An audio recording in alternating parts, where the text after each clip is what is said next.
notre vie comme un sacrifice, comme une offrande devant Dieu pour lui dire, je te donne pas seulement ma prière, mais je te donne tout de moi. Tout de moi, je m'apporte comme une offrande devant toi. Je te donne tout de moi. Alors si mes prières sont capables de parfumer ton trône, comment l'offrande de ma vie peut faire?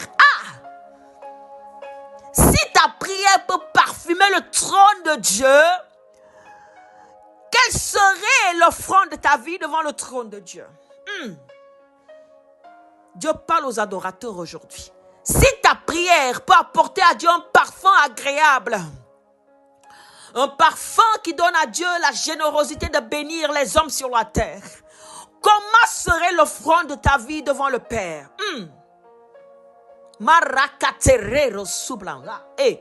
Comment serait l'offrande de ta vie? Dieu te parle aujourd'hui. Nous allons parler de la louange.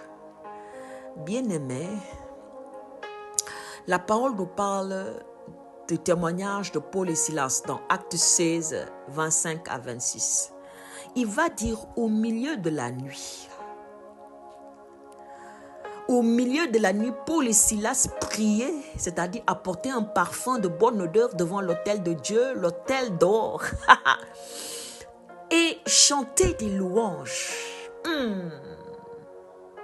Maintenant, ils étaient à une dimension où, Seigneur, je t'apporte un parfum de bonne odeur, je te donne ma vie comme offrande, parce que Paul et Silas ont laissé toute leur vie derrière eux. Et ils marchaient que pour Dieu. C'est une offrande, c'est une adoration. Quand tu laisses des choses pour le Seigneur, tu as apporté ta vie comme une offrande pour lui. Quand tu laisses des choses, quand tu te sépares des choses, tu te sépares de certaines personnes pour la gloire de Dieu, de certaines relations qui n'honorent pas Dieu pour la gloire de Dieu, tu t'es offert comme offrande d'adoration. Maintenant tu pries, tu parfumes. Et pas seulement tu vas dire Seigneur, maintenant je vais te chanter, te louer. Malgré les difficultés, malgré mes problèmes, Paul et Silas étaient enfermés en prison. Paul et Silas étaient enfermés. Paul et Silas étaient enfermés. Ils avaient de quoi se plaindre. Ils avaient de quoi se lamenter. Mais ils ont fait le choix de parfumer le trône de Dieu. Ils ont fait le choix de s'offrir comme une offrande. Ils ont fait le choix de chanter les louanges de Dieu. La parole de Dieu va dire, tout à coup, il se fit un grand tremblement de terre, en sorte que les fondements de la prison furent ébranlés au même instant. Toutes les portes s'ouvrirent et les liens de tous les prisonniers furent rompus. Oh, la puissance de la louange, le rôle de la louange vient apporter sur ton offrande d'adoration et ton parfum de prière une puissance capable de briser les chaînes, capable de briser les liens, capable de faire sortir les captifs des prisons, capable de délivrer des destinées, capable d'imposer le royaume de Dieu, capable d'imposer la puissance de Dieu, capable d'apporter le règne de Dieu. La louange. Bien-aimés, nous allons poursuivre car il nous reste peu de temps. Le rôle des libéralités. Bien-aimé, connais-tu ce que c'est qu'on appelle, ce que la Bible appelle les libéralités? C'est quand tu apportes des offrandes de nature matérielle à Dieu de tout ton cœur, sans être forcé, mais avec joie. Pas quelqu'un qui vient apporter de l'argent à l'église et après dire ah oui, c'est parce qu'on m'a dit que je dois le faire et je ne vois même pas l'importance de le faire, donc je le fais. Tu n'as aucun sens de responsabilité de ta position dans le royaume de Dieu. Mais quand tu le fais de tout ton cœur, Dieu va parler à Moïse lui disant que pour la construction de son tabernacle, qu'il n'a qu'à parler au peuple, à son peuple, au peuple d'Israël, en disant ceci, que toute personne bien disposée apporte ses offrandes, sa contribution. Seul tu apportes ta contribution si et seulement si tu es bien disposé. Si tu n'es pas bien disposé, tu t'attires la malédiction. Alors ce que tu apportes dans la maison de Dieu servira de gloire pour le Seigneur et attirera la puissance de Dieu si et seulement si tu le fais de tout ton cœur, d'un cœur disposé. Et la parole va nous dire ceci dans 2 Corinthiens 9, 11, 12. Vous serez de la sorte enrichis à tous égards, pour toute espèce de libéralité qui, par notre moyen, feront offrir à Dieu des actions de grâce.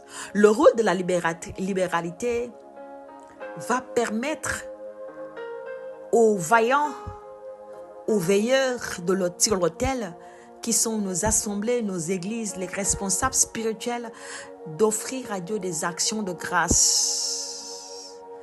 L'action de grâce est puissante. C'est un thème à part entière. Nous toucherons un jour ce thème. C'est un thème à part entière qui est puissant.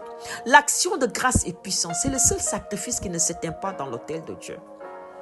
L'action de grâce, c'est le seul sacrifice qu'on ne doit pas attendre le lendemain. On doit l'offrir le jour. Il doit être consumé c'est-à-dire le même jour. Et la graisse qui est un élément clé sur le sacrifice d'action de grâce ne doit pas manquer sur l'autel. Et c'est cette graisse-là qui faisait que le feu s'activait tout le temps sur l'autel. L'action de grâce a un rôle puissant. L'action de grâce permet au feu de brûler constamment dans ta vie. Alors quand tu apportes tes offrandes de libéralité, tu permets au feu de Dieu de brûler constamment dans ta vie. Après, quelqu'un va me dire, mais à quoi ça me sert tout ce que tu m'as dit? Je vais te faire la conclusion après. Il va dire ceci. On est au point maintenant du rôle de la sanctification. Le rôle de la sanctification, nous allons lire dans Hébreux 12, 14. Recherchez la paix avec tous et la sanctification sans laquelle personne ne verra Dieu. La sanctification sans laquelle personne ne verra Dieu. La sanctification sans laquelle personne ne verra Dieu. Bien-aimé, le Seigneur te parle à toi et à moi aujourd'hui pour te faire comprendre ceci. Dieu veut qu'on se sanctifie, qu'on demeure dans la sanctification. Car dès qu'on a donné notre vie à Jésus,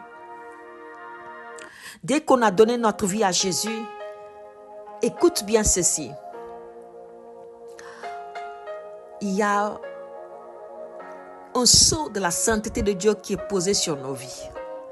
Ce sceau de la sainteté a fait de nous un saint, une sainte.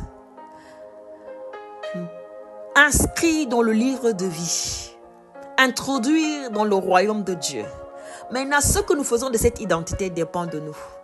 Si nous demeurons dans cela, si ce sceau nous marque et que nous veillons à ce que cette marque de distinction ne s'éternit pas, nous allons grandir dans la sanctification.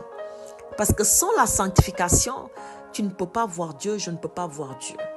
Alors demeurer dans ce fait que Dieu nous a marqué du sceau de sa sainteté nous permet de voir Dieu ici sur la terre et dans le ciel. Quand Christ reviendra pour juger les vivants et les morts, nous serons introduits, assistant aux noces de l'agneau. Nous ferons face à face au Père, notre Créateur, celui que nous aimons. Nous pouvons l'adorer à l'œil nu, à vive voix. C'est la sanctification qui nous permet de voir Dieu. C'est un rôle important. Nous allons terminer par ce point qui est la consécration. La parole de Dieu nous dit dans Exode 28, 1, « Fais approcher de toi Aaron ton frère et ses fils et prends-les parmi les enfants d'Israël pour les consacrer à mon service dans mon sacerdoce. » La consécration, c'est que tu t'es mis à part. Tu as fait le choix, pris la décision de mettre une croix sur ta vie mondaine pour vivre une vie céleste sur la terre. pour appartenir à quelqu'un qui est mort et ressuscité pour toi, qui a pris tes péchés, qui a vaincu le diable, qui est au-dessus de tout. Et ce quelqu'un-là te dit, si tu viens à moi, si tu te détournes de tout ce que le monde t'offre, tu viens à moi, je te donnerai bien plus que ce que tu as laissé derrière toi. Non seulement tu te consacres, mais le Seigneur Dieu ton Père veillera à ce que tu ne manques de rien, parce qu'il est un Père responsable. Et tu te tiens à son service. Dans le sacerdoce, ta vie devient un service constant. Ta vie devient un service constant pour Dieu. Voici les différents rôles des différents points qu'on a cités. Et maintenant, à quoi cela sert? Cela sert à activer et stimuler la voix de Dieu dans nos vies. À activer et stimuler notre entendement spirituel. Si nous nous exerçons à grandir dans l'intimité avec Dieu, nous nous exerçons en même temps à stimuler à aiguiser notre entendement spirituel pour entendre et écouter avec précision la voix de Dieu. Si nous investissons dans la prière, nous nous exerçons à stimuler, à activer davantage notre entendement spirituel. Parce que toutes ces choses vont jouer un rôle très déterminant dans notre écoute. Cela va créer une profondeur dans l'intimité avec Dieu. La prière, l'adoration, la louange, les libéralités, la sanctification, la consécration, sans oublier ce qu'on appelle l'exercice constant dans l'intimité avec Dieu, c'est-à-dire la parole de Dieu et tout ce qui nous permet de demeurer dans la présence de Dieu, en délaissant toutes choses qui nous ramènent en retard dans ce qu'on a déjà vomi.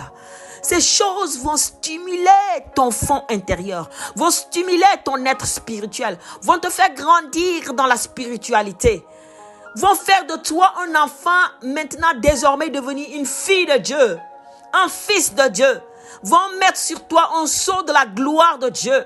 Quelqu'un qui reçoit, qui entend et qui écoute, qui reçoit de Dieu et qui le propage autour de lui, qui va participer à l'aspersion du sang de Jésus. Quelqu'un que Dieu honore, parce que ce quelqu'un savait déjà honorer Dieu. Quelqu'un que Dieu fait confiance, parce que ce quelqu'un avait déjà appris à faire confiance en Dieu. Quelqu'un que Dieu envoie pour des missions importantes, des missions délicates, parce que Dieu te fait confiance. C'est pas tout le monde qui accepte de faire certaines missions délicates. Il y a des personnes spécifiques que Dieu connaît à préparer le cœur parce qu'ils ont fait le choix de grandir avec Dieu. Alors, bien-aimés, ceci sert à grandir dans l'écoute de Dieu. Prions. Saint-Esprit, aujourd'hui, tu nous as parlé pour qu'on puisse connaître le rôle de l'exercice spirituel dans l'intimité avec Dieu. Le rôle de la prière, de l'adoration, de la louange, des libéralités, de la sanctification, de la consécration, afin qu'on puisse grandir dans la stimulation, oui, de notre être intérieur, pour que notre fond intérieur soit plus disposé à écouter la voix de Dieu, ou bien pour que notre entendement spirituel soit plus aiguisé, afin que nous ne passions pas à côté de la volonté de Dieu, et que la mission que Dieu a prévue pour nous sur la terre des vivants, nous puissions l'accomplir dans la victoire au nom de Jésus. Au nom précieux Jésus, je déclare que toi et moi, nous ne passons point à côté de ce que Dieu a prévu pour nous, et nous allons vivre pleinement tous ces 7 points cités au nom de Jésus, afin de stimuler avec puissance, oui, notre être spirituel, notre entendement spirituel, nos oreilles, nos yeux et tous nos sens spirituels. Au nom de Jésus-Christ de Nazareth. Amen. Bien-aimé, si tu as été touché par ce message et que Dieu t'a réellement parlé et que tu as senti l'Esprit de Dieu travailler ton cœur, je vais t'inviter seulement à partager autour de toi afin de bénir une vie. Je te donne rendez-vous jeudi pour un TCM. D'ici là, shalom chez toi.